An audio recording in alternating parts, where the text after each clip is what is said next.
History is full of firsts. It's one small step for man, one giant leap for mankind. Many of those firsts shaped our way of life. For 70 years, KPRC Channel 2 has been proud to be pioneers in shaping television and Houston history. In a state the size of Texas, everyone can enjoy. Causing the storms Thursday.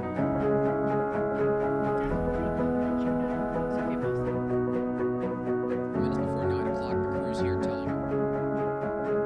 For the first time in a long, they had 11. See the some of your men. Isn't it good to work for a place that has a sense of history? And indeed it is. See, taking the president from Spring to College Station following his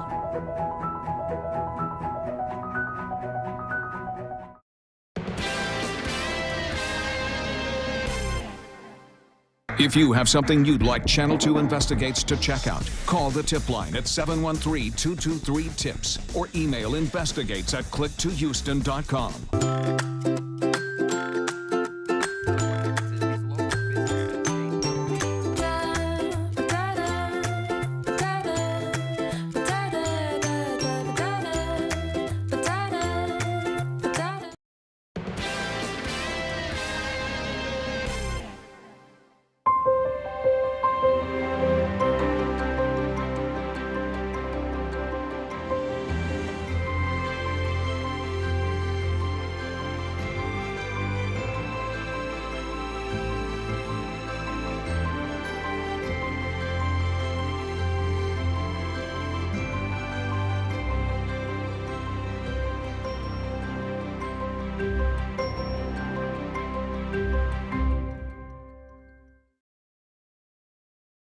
Live from KPRC, this is Channel 2 News at 10. A chance for thunderstorms overnight, and it could impact your morning drive. I'll show you the timeline.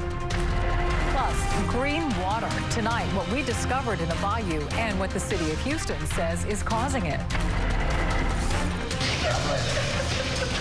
An emotional reunion for a mother and her son with autism who had been missing for days, where she eventually tracked him down. And tragedy in Sugar Land. 3 members of the family found dead more than 150 miles apart. Their identities revealed. The motive still unclear. But first, breaking news from the Cinco Ranch area. That's where Fort Bend County Sheriff's deputies say a 17-year-old has been shot in the face. This is unfolding along Grayson Bend Drive near South Fry Road. We're told the teen was talking to a group of people he knows and was shot. The teen was taken to the hospital with non-life-threatening injuries. Investigators are searching for the shooter and are using surveillance video from nearby homes to help them in that regard. New developments tonight in a tragedy involving a Sugar Land family. Hello, we thank you for joining us tonight. I'm Dominique Saxa. Good evening. I'm Keith Garvin. An 11-year-old boy and his mother found murdered in their Greatwood home. The father found dead of an apparent suicide in San Marcos. Channel 2 Sally Mamdou live in Greatwood tonight with new details about this family. Sally? Dominique, as you can see right behind me, the scene has cleared, but as you can see, if you look at the house, this is where the shooting took place. There's still crime scene tape around that house. No one is allowed to get into this house. There's an officer outside securing that house as police continue to determine the cause behind the shooting. A family of 3 found dead, and the crime scenes more than 150 miles apart. Police say 53-year-old Richard Logan died from a self-inflicted gunshot wound in San Marcos. His wife, Diana Logan, and their son, 11-year-old Aaron, were found shot to death inside the family's Sugar Land home.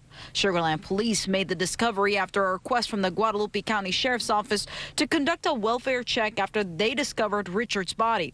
Neighbors in the Greatwood subdivision simply shocked. It's unfathomable, personally. We're learning more about the family. Hi, my name is Richard Logan. Richard was the founder of a nonprofit known as Attack Poverty and was a mission pastor at River Point Church. Right here. Taryn Downey was a classmate of 11-year-old Aaron, both attending Campbell Elementary. I've known him since preschool, and he was a really nice boy. He taught me a lot of cool things like in video games, and it was sad to hear that he passed away. Police are now trying to determine how this tragedy all played out. And we're told that grief counselors are expected to be at Campbell Elementary tomorrow morning. We're live in Sugar Land. Sally Memjo, KPRC Channel 2 News. Such a tragedy, Sally. Thank you for your story. A big night in the race for the White House. The nation's first primary delivering results tonight in New Hampshire, 1 week after the caucus debacle in Iowa. Right now, Vermont Senator Bernie Sanders on top, followed by Indiana Mayor Pete Buttigieg and Minnesota Senator Amy Klobuchar. Massachusetts Senator Elizabeth Warren is a distant fourth. Two Democratic hopefuls dropped out of the race as the results started coming in. Businessman Andrew Yang and Colorado Senator Michael Bennet. On the Republican side, President Donald Trump easily won the GOP primary. NBC's Jay Gray is live in Manchester tonight with reaction from the candidates. Jay. Hey there, Keith. Yeah, and right now NBC News is confirming that they project Bernie Sanders the winner here in New Hampshire. That kind of follows the script that we had coming into this campaign. He was expected to do very well from a neighboring state here. The data, though, also shows a surprise here and perhaps a new contender for the presidential nomination in the Democratic Party. As the votes are counted in New Hampshire, a clearer image of what's been a muddled field of Democratic presidential hopefuls is emerging. Bernie Sanders polling just ahead of Pete Buttigieg. The 1-2 showing for the frontrunners here, no real surprise. But the surge for Amy Klobuchar jumping to third is. The Minnesota senator parlaying a strong debate showing and tireless campaign schedule into some much-needed momentum here. We have beaten the odds every step of the way.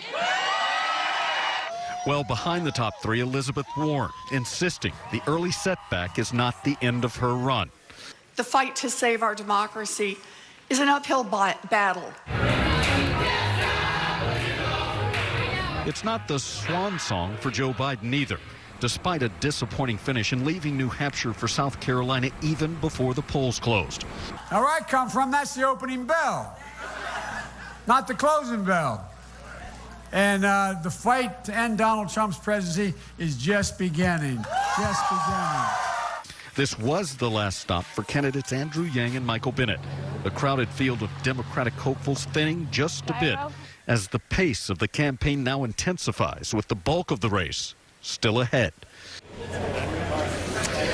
Yeah, and to stay in that race as they move forward, now these candidates are going to have to gain not only votes and momentum, but also money in the form of campaign contributions. Back to you, Keith. Jay, thank you. We are following breaking news now from Texas City. Police there tell us a man lost control of his car and crashed right onto the property of the Texas City police station. We're told the driver ran over a bench, knocked over a speed limit sign, and eventually hit a tree.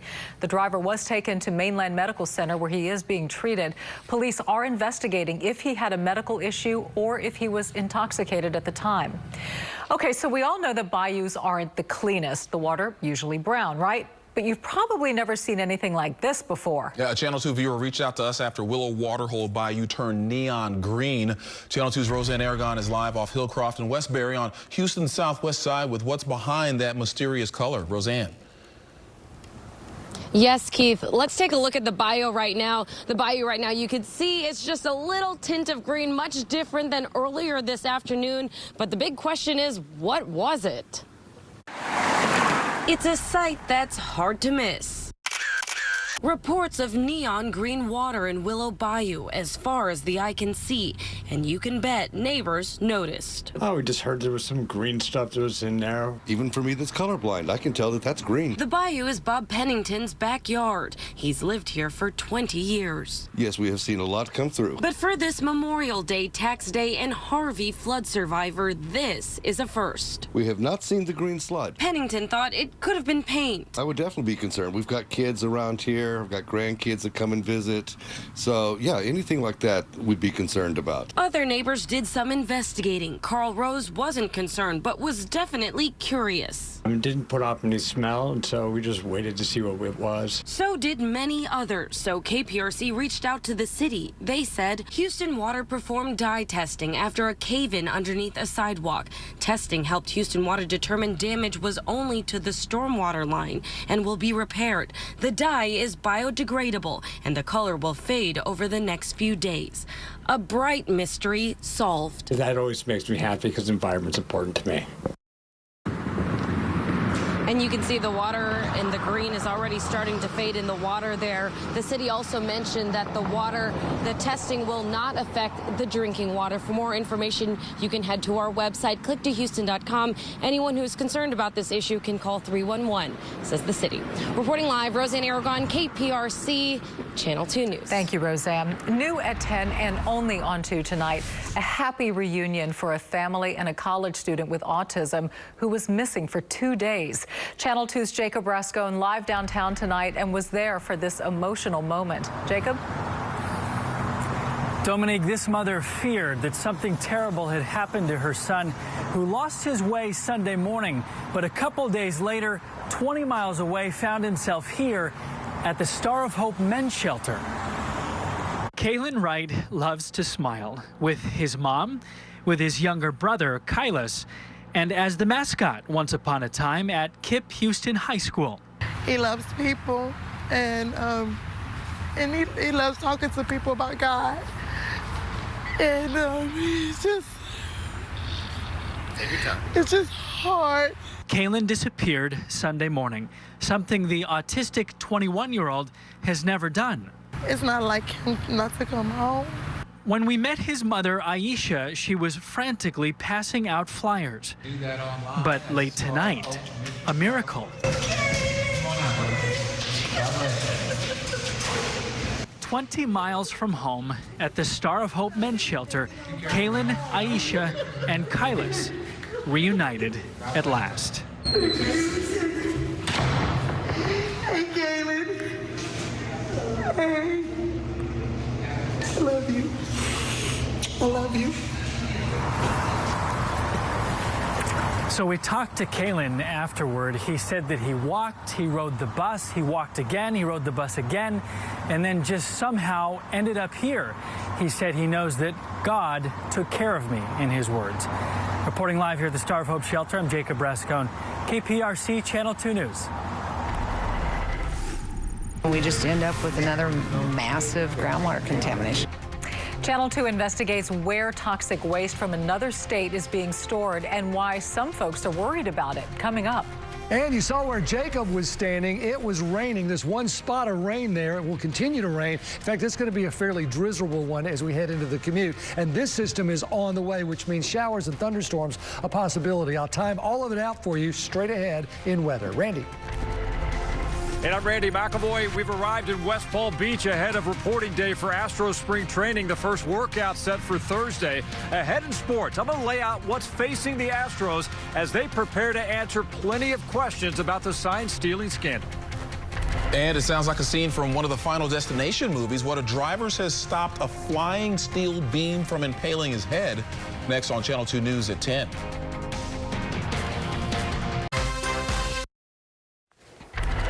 New at 10, a Michigan man says he feels lucky to be alive after a steel beam crashed right through his windshield.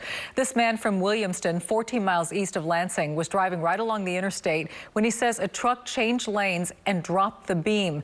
That's when that beam flipped and landed right through his windshield, literally inches from his chest. Police are searching for the truck driver who did not stop. It is chemical waste so toxic, the state of North Carolina told the company that makes it to ship it somewhere else. Yeah, but now that waste is being shipped right here to Texas. Channel 2 investigator Joel Eisenbaum shows you where and why there are so many concerns about it.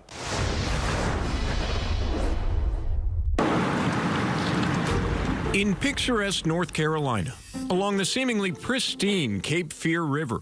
They came back and said that mine was one of the wells that is contaminated. A chemical company called Chemours was caught red-handed discharging an industrial byproduct known to cause cancer in animals. It showed up in the drinking water. And it showed up in the press. Lots of coverage. I have 2 dogs that I'm concerned about with the cancer. Lots of outrage. Even a congressional hearing. Chemours felt really bad about it. We're working side by side with the state of North Carolina in partnership to make sure we have the very best information available for the public. Well, you're the public, but I bet you didn't know the brilliant plan to fix that messy Carolina problem. Ready? Just ship that to Texas, then bury it thousands of feet under Deer Park.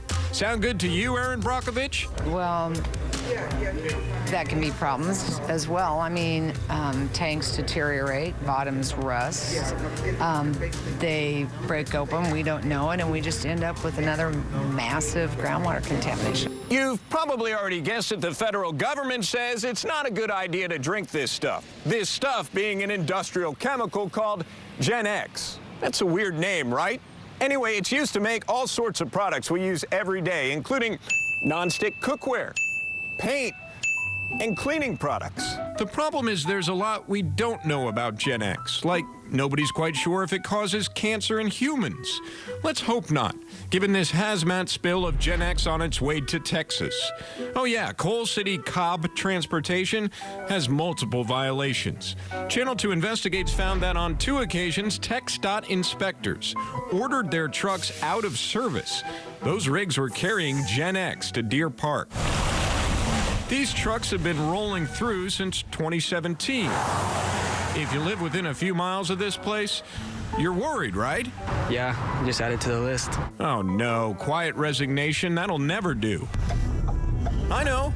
Let's try to drive into the plant. I mean, Texas Molecular, the folks who shoot this stuff underground, wouldn't answer our initial interview request, and heck, we're go-getters. Yes, sir. We work for Channel 2. We've been trying to get in touch with company representatives. Yes, sir. I can get your name and your phone number. And I can have them email it to them. That way they can contact you. Oh, well, we've been trying to contact them. Okay. Yeah, we never got in. But we did get an email telling us they don't want to talk to us, so that's something, right? This line is worth examining, too, mentioning government oversight. That's true. And Texas Molecular, a company that specializes in deep well injection of waste material, is operating within their permit guidelines.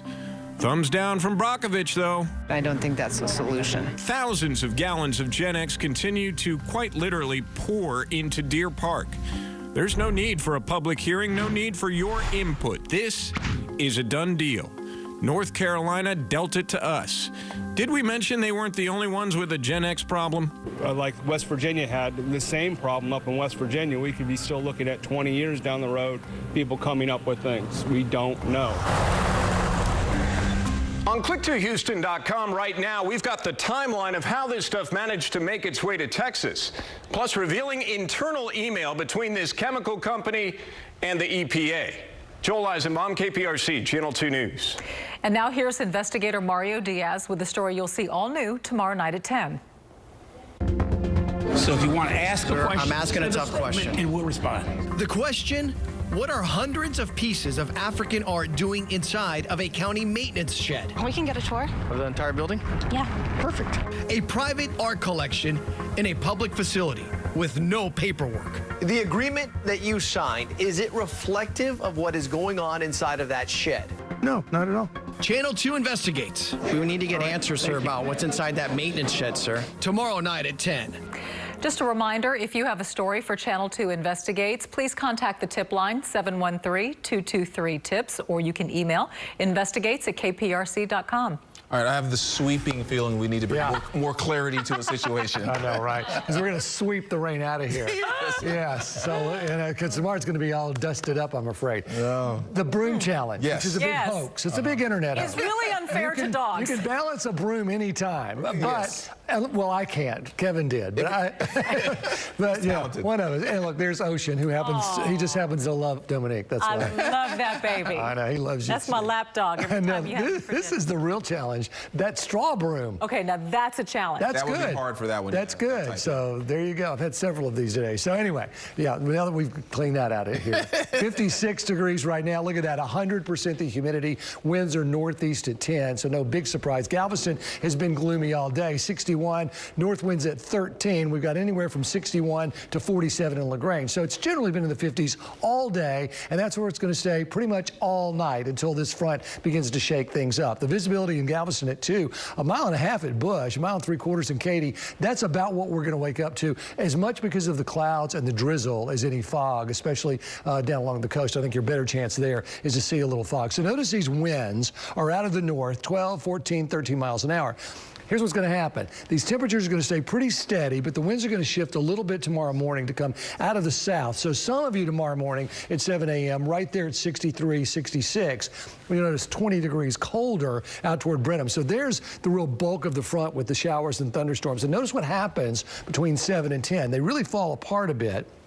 Don't completely go away, but they're not as intense. So 10 o'clock in the morning, scattered showers and thunderstorms coming through, and that pattern continues right on into the afternoon. So at 1 o'clock, Liberty to Hobby, scattered showers, and then behind it, a few rain showers as we go into the late afternoon and the evening. We get into the late evening, and then we're in good shape for Thursday. But you'll notice these temperatures stay pretty much in the 50s all the way through. Not a lot of rain, better chances out west, but a good solid inch or two as this comes through. I would look generally for ½ an inch to an inch. We're not looking for a flood threat. So that's what we have right now. Here's the bigger picture. That low continues to move through. So there's the front for tomorrow. Moves on into Louisiana as we get into late Wednesday, Thursday, and Friday. A lot of high pressure. Looks absolutely terrific. And then as we go into Saturday, a return of the clouds anyway. I don't think we'll see any rain, but the clouds will be back. And then Sunday, we may get scraped along the coast with a little bit of a shower or two. That front tries to make its play as we go into next week. So here's a look at the way it shapes up for the next 7 and 10 days. For tomorrow, it's on the cold side, just that raw, rainy cold. 59 to start, gets colder in the afternoon to 56. 44 and 58, but clear on Thursday, Valentine's Day. First day of Mardi Gras, looks cold but clear. Saturday, not bad. Sunday, a few more clouds, and then the rain chances come back 20, 30, 70% chance next Wednesday, but that sets up yet another nice Mardi Gras weekend for the second one. That's the one where we will be covering the parade live on February 22nd from 6:30 to 8. Sounds like a party to me. Yeah, let the good times roll. Yes, sir. Frank will be there, so you know it's a party. Oh, yeah. That's right. Absolutely. Vanessa is with us tonight. Randy's covering the Stros. He absolutely is. He's in sunny Florida, so we're all jealous of Randy. So we're going to talk about that and check in with Randy. Also going to talk about the Rockets hosting the Celtics before the All-Star break. Westbrook already with 21 points. We'll fill you in on that. And the XFL, what's new coming to Houston? That's up next in sports. Welcome into the Xfinity Sports Desk tonight. Here's what's happening. Well, ESPN is reporting the Astros will all meet as a team tomorrow to discuss strategy on how to move on from the sign-stealing scandal. As for former Astros, we heard from one today, Marwin Gonzalez, for the first time. He spent 7 years in Houston and is the first position player to apologize since the scandal. Gonzalez told Bob Nightingale from USA Today that it's impossible to know whether the Astros would have won the World Series or not without stealing the signs. He also talked with local media about his regrets. I'm remorseful for everything that happened in 2017, everything that we did as a group, and then like the players that were affected directly by us by doing this in some of our teams, and then that's what I feel the more regret, and that's what I'm remorseful. And speaking of spring training, our sports director is there ready to give us all the updates all week. Hey, Randy. Hi, Vanessa. Hello from West Palm Beach, Florida. Behind me is the Fit Team ballpark of the Palm Beaches, home base for the Nationals and, of course, the Houston Astros. It's all quiet tonight, but things are going to start changing a little bit tomorrow. It's reporting day for the Astros pitchers and catchers. Some of the veterans may trickle in as well over the next several days or so. Full squad workouts don't open until officially on Monday here. But I'll tell you what, this is going to be one of the most historic spring trainings in all of baseball history, certainly with the Astros coming on the heels of the MLB report, the sign-stealing scandal. All kinds of national media will be here. We're here as well, of course. We want answers from the players who have not addressed this issue yet here with the Astros. We hope to get more of that starting on Thursday. But it's going to be a busy few days for the Astros as camp begins. Questions and hopefully plenty of answers. We'll have it covered for you right here on KPRC Channel 2 Sports and, of course, online, click2houston.com. With the Astros at spring training in West Palm Beach, Randy McElvoy, KPRC Channel 2 Sports. Thanks, Randy. All right, the Rockets hosting the Celtics before the All-Star break. Love that shot of Houston. Second quarter, House in transition gets the layup for the Rockets. That game is still going on. Russ Westbrook with 21 points so far. We'll have full updates on that throughout the night on click2houston.com. And this is awesome. Channel 2 Sports confirms the inaugural XFL championship game will be held in Houston. That'll be at TDECU Stadium in April. So they had a great crowd for their first XFL game. Really cool to see that come to fruition in Houston, the first one ever. Yeah. That's big. Sounds exciting. Yeah, but we're big. We deserve it. Yes, that's right. Absolutely. That's right. We'll be right back. Well, we'd like for Seattle to go away Yes. and for Houston to come back. Yes, drizzle weather. I know. Yeah, and then a few showers and storms as we go into tomorrow morning. So the commute, plan on extra time. The afternoon to commute looks a little dicey, but all in all, okay. All right, did someone mention that front that's coming through? You can see those showers out to the west. That's what we're looking for as we continue to go into tomorrow. So that's on the way. Did I mention Mardi Gras is on the way? You did. I know, the opening weekend. I think Friday, Saturday will look terrific. And Sunday, not bad. Crew of Gambrinus big parade on Saturday. That's the big one at 6 o'clock at night. So I know, so that'll be fun. In the meantime, in between, we have the weekend, and then next week, more showers on the way, 20, 30, 70% chance. Okay, just to get through tomorrow. Yes. That's right. Smooth sailing. All right, that's it. Tonight's show's coming up next. We'll see you again tomorrow. Good night.